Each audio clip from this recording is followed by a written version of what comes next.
아침에 매일경제 시작하겠습니다. 저는 이상훈입니다.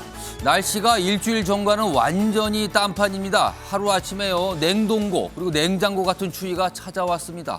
바람도 불어서요. 체감온도는 영하 15도 가까이 뚝 떨어졌습니다. 주 후반까지 강추위는 이어진다고 하니까요. 두툼한 겉옷들이요. 넉넉하게 준비하시기 바랍니다. 자, 오늘도 일명기사 바로 출발합니다. 먼저 매일경제 소개해드립니다. 자, 매일경제 일명기사, 우리나라 반도체 얘기가 실려 있습니다. 이쪽 끝에 있습니다. K반도체, 굉장히 강력한 경쟁력을 갖고 있다고 평가받고 있지만 위상이 흔들리고 있다는 겁니다. 미국, 대만은 약진하고 있고 일본과 중국은 추격을 하고 있답니다. 그 사이에 우리는 끼어 있고요. 자, 점유율을 보니까 1년 사이 2%포인트 뚝 떨어졌는데요. 옆에는 매출액이 좀 나와 있습니다. 보겠습니다. 여기 보면 올해 들어서 분기별 매출액인데요. 흐름을 한번 보세요. 우리나라 대표 기업 삼성전자 지금 3분기에 매출액이 떨어졌습니다. 반면에 TSMC, 대만 기업, 인텔, 미국 기업 올라가고 있죠. 뭔가 다른 모습입니다. 좀 더 보면은요. 미국과 일본 대규모 정책 투자를 하고 있는 상황이고요. 대만은 TSMC를 앞세워서 총공세를 하고 있다. 그 사이 우리는 시간만 보내고 있다. 이런 지적입니다. 다음은 동아일보 보시죠. 화물연대 업무 명령 거부. 어제 정부가 업무 명령을 했죠. 그러나 거부다. 그리고 지하철 오늘 파업이다. 지금 저 파업이 시작이 됐습니다. 지하철은 1호선, 8호선까지입니다. 정부 보면요. 정부 시멘트 운송 업무 개시 명령을 내렸는데요. 일단 시간이 좀 걸려요. 전달하기까지는요. 그러나 일단 화물연대는 거부한다. 그리고 노조를 죽이려는 계엄령이다. 이렇게 강하게 반발하고 있습니다. 윤 대통령은 불법과 절대 타협 안 한다. 그래서 굉장히 강경한 입장을 좀 유지하고 있죠. 그리고 지하철 운행 줄어 시민 불편 우려된다. 출퇴근 시간은 굉장히 좀 불편할 것 같습니다. 이번엔 한국일보 보시죠. 중국 얘기입니다. 지금 시위가 확산되고 있죠. 그럼에도 제로 코로나 후퇴는 없었다. 자, 지금 이 정도 시위가 벌어지면 중국 당국, 중국 정부가 좀 움직이겠거니 하고 전 세계가 좀 지켜봤거든요. 그런데요, 별다른 변화는 없습니다.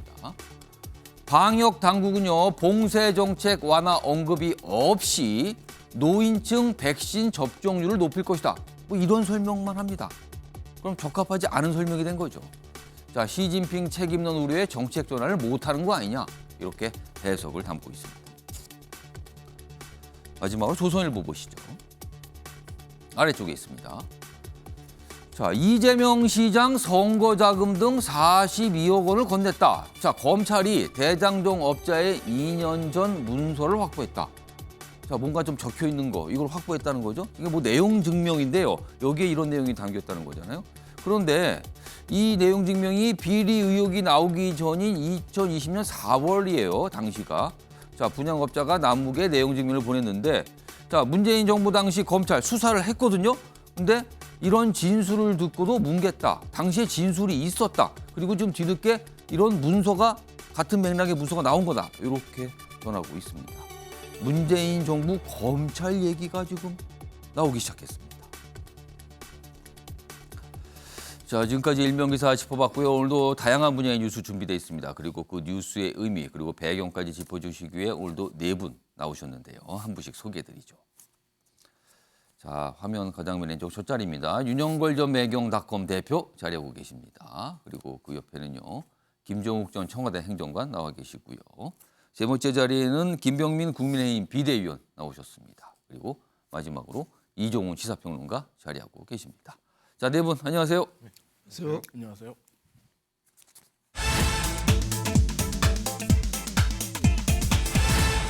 자, 오늘의 첫 번째 이슈 키워드로 확인해 보겠습니다. 초유의 명령.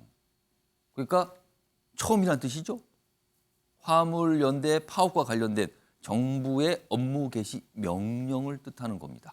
초유라는 표현이 붙어 있습니다. 자, 먼저 사진 하나 좀 소개해드리죠. 이겁니다, 바로. 기사로 많이 보셨지만요, 이 명령서입니다. 여기 보면 업무 개시 명령 이렇게 써 있습니다. 그러면서 화물 자동차 운수사업법 그거에 의거한다 이렇게 근거를 적고 있고요. 내용을 쭉 화물연대 쭉 설명하면서 업무에 복귀할 것을 명령한다 이렇게 돼 있습니다. 이겁니다. 이거. 지금 이게 어제 이전 명령이 발동이 된 거죠. 그러면서 이게 전달이 돼야 돼요. 당사자한테 직접 가야 되는 상황이거든요. 그래서 뭐 한 시간이 조금 필요하다. 하루 이틀 정도 걸릴 수 있다. 뭐 이런 설명이 좀 나오고 있죠. 바로 이겁니다. 업무 개시 명령서입니다. 다음 기사 하나 더 보죠. 자, 초유의 업무 개시 명령, 노정, 강대강 격화되고 있다. 이렇게 돼 있습니다. 그렇습니다. 이 업무 개시 명령은요, 과거에 의료 파업 관련해서는 좀 있었어요. 그러나 이런 화물 운송 분야에서는 처음입니다. 그래서 초유라는 표현이 붙습니다. 자, 윤석열 대통령 불법과 절대 타협 없다. 화물연대 총파업들이 엿새 만에 복귀 명령을 한 거죠. 근데 이제 분야는 시멘트 운송에 좀 한정을 좀 했습니다. 그러자 화물연대는요, 계엄령에 준하는 탄압이다 반발하고 있습니다. 그러면서 가처분 신청, 이 명령에 대한 가처분 신청. 그러니까 이게 행정명령이거든요. 이거에 대해서 법원에 호소한다. 그걸 검토하겠다. 이런 얘기 나오고 있습니다. 그럼 이게 또 법적인 또 다툼까지 갈 수도 있는 거예요. 자, 그럼요. 이와 관련해서 윤석열 대통령을 포함한 정부의 어떤 입장 그리고 화물연대의 입장 묶었습니다. 들어보시죠. 민생과 국가 경제에 초래될 더 심각한 위기를 막기 위해 부득이 시멘트 분야의 운송 거부자에 대해 업무 개시 명령을 발동합니다. 제 임기 중에 노사 법치주의를 확고하게 세울 것이며 불법과는 절대 타협하지 않을 것입니다. 명령서를 전달받지 않기 위해서 이걸 회피하는 경우에는 형사처벌에 더 가중처벌할 방침이라는 것을 말씀을 드립니다. 11월 29일은 또 하나 대한민국의 민주주의가 사라지는 날이 됐습니다. 민주주의가 사라지고 독재가 부활했습니다. 뭐 벌써 얘기에서 뭐 표현돼서 뭐 강한 대립이 느껴지시죠? 지금 정부의 입장, 화물연대 입장 지금 맞서고 있는 상황이거든요. 자, 뭐 이때 중요한 거는 아무래도 여론이겠죠. 국민들이 과연 이 상황을 어떻게 바라보고 있는가, 어느 쪽에 좀 더 중심을 두면서 바라보는가, 뭐 이겁니다. 지금 정부도 그런 쪽에 좀 국민들에게 호소를 하고 있고요, 화물연대도 호소를 하고 있는 겁니다. 다음 기사 보겠습니다. 근데 불편한 건 또 국민이에요. 지금 상황에서는요. 수송란에 주유소도 기름 대란. 그렇습니다. 지금 뭐 물류가 멈췄잖아요. 그러니까 주유소에 기름이 없는 곳이 많습니다. 수도권 2에서 3일이면 재고가 바닥이 난다. 그러면 이 상태가 며칠 지속되면은 주유소에 가도 기름이 없다. 이게 되는 겁니다. 지금요. 좀 더 보겠습니다. 기름 품절 하루 사이 21곳으로 늘었다. 일단은 지금은 뭐 규모가 많지 않지만 이게 시간 문제잖아요. 비수도권 일주일 버티기 어렵다. 이번 주 중후반 피해 급증할 것이다. 그렇다면 이게 자동차 운행이 문제가 발생하죠. 특히요. 작은 화물차로 어떤 영업이나 장사하시는 분들, 이런 분들은 저 생업에 직접 또 타격을 받을 수가 있어요. 자, 이런 부분이 발생하고 있습니다. 자, 그럼요. 지금부터는요. 사실 윤석열 대통령 그리고 정부가 굉장히 강하게 초유의 명령까지 내리면서 강하게 지금 화물연대 어떤 진압일까요? 아니면 맞설까요? 뭔가 좀 조치를 취하고 있는 거거든요. 자, 그러면 이 상황이 왜 그런가 이런 이유 분석한 게 좀 있거든요. 보겠습니다. 자, 민주노총에 밀리면 파업이 악순환된다. 이렇게 판단한 것 같다는 거죠. 지금 정부가 굉장히 강경한 입장이거든요. 자, 윤석열 대통령 노사 법치주의 세울 것이다. 방금 영상으로 확인해 봤습니다. 이런 발언을 했거든요. 좀 더 보죠. 불법 파업 뭐 강하게 얘기하면서 엄정 대응 뭐 이런 걸 강조하는 까닭은 무엇일까 이겁니다. 아래로 갑니다. 여기 있습니다. 그러니까 지금 이 파업을 정치 파업으로 규정을 한 겁니다. 국민을 볼모로 삼는 정치 파업으로 규정을 했고 당장은 타협하는 게 편하지만 또 다른 불법 파업 쟁의를 유발할 것이다. 그러니까 지금 이참에 절대 물러날 수 없다 이겁니다. 지금요. 그래서 업무 개시 명령 뭐 이런 걸 얘기를 하죠. 그러니까 이런 배경이 있다는 겁니다. 일단 요 상황인데요. 이와 관련해서요. 어제 뭐 여야 뭐 대립되는 입장 내놨습니다. 들어보시죠. 특정 소수의 강성 노조의 무법, 탈법적 행위에 대한 관용적 태도는 불법을 관행으로 만들었습니다. 법의 군림하는 특권층의 민주노총이 자리를 잡고 있습니다. 파업의 원인 제공자는 화물연대가 아니라 정부입니다. 그럼에도 윤석열 정부는 대화 대신 협박만을 하고 있는 것입니다. 그러니까 민주당, 제1야당에서는 정부가 뭘 풀 생각이 아니라 협박, 압박만 하고 있다. 국민의힘에서는 민주노총을 딱 겨냥하고 있죠. 정부도 지금 그런 걸로 보인다는 거죠. 이 기사 맥락과 뭐 이어집니다. 지금요. 다음 기사는요. 조금 다른 맥락에서 지금 이유를 좀 분석하고 있습니다. 이 기사가 아니라요. 경향신문 기사 하나 준비된 거 좀 보여주시기 바랍니다. 이겁니다. 민주노총은 곧 귀족노조고 귀족노조는 곧 야당 핵심 지지층이다. 이렇게 인식하고 있는 것 같다는 거죠. 그렇다면 지금 민주노총, 화물연대는 민주노총 산하잖아요. 이 파업은 민주노총이 주도하고 있는데 이것은 곧 야당 핵심 지지층의 움직임이다. 속도전으로 노동자 갈라치는 윤 대통령. 그래서 강경한 입장 나오는 거다. 이렇게 분석을 하고 있죠. 앞선 기사하고 약간 다른 각도의 분석이죠. 자, 몇 가지 기사 좀 소개해드렸습니다. 이 얘기 좀 해보죠. 윤영걸 전 대표님. 네. 그러니까 지금 윤석열 대통령, 정부가 지금 민주노총을 이른바 친민주당 세력으로 보는 거 아니야. 이런 분석이거든요. 어떻게 보십니까? 물론 뭐 친민주 세력이긴 하죠. 민노총이 과거에 촛불 집회부터 예. 계속 지난 문재인 정부 탄생부터 공헌을 많이 해왔고 그동안에 지금 윤석열 정부에 대해서 계속 반기를 들어온 게 민노총이니까 하지만은 저는 더 큰 이유는 예. 이대로 가면은 우리 개혁이고 뭐고 아무것도 못한다. 그러니까 지금 민노총을 대변하는 지금 화물연대 파업, 예. 시멘트 파업해서 행정명령까지 된 게 예. 저는 거대한 전쟁의 시작이라고 봅니다.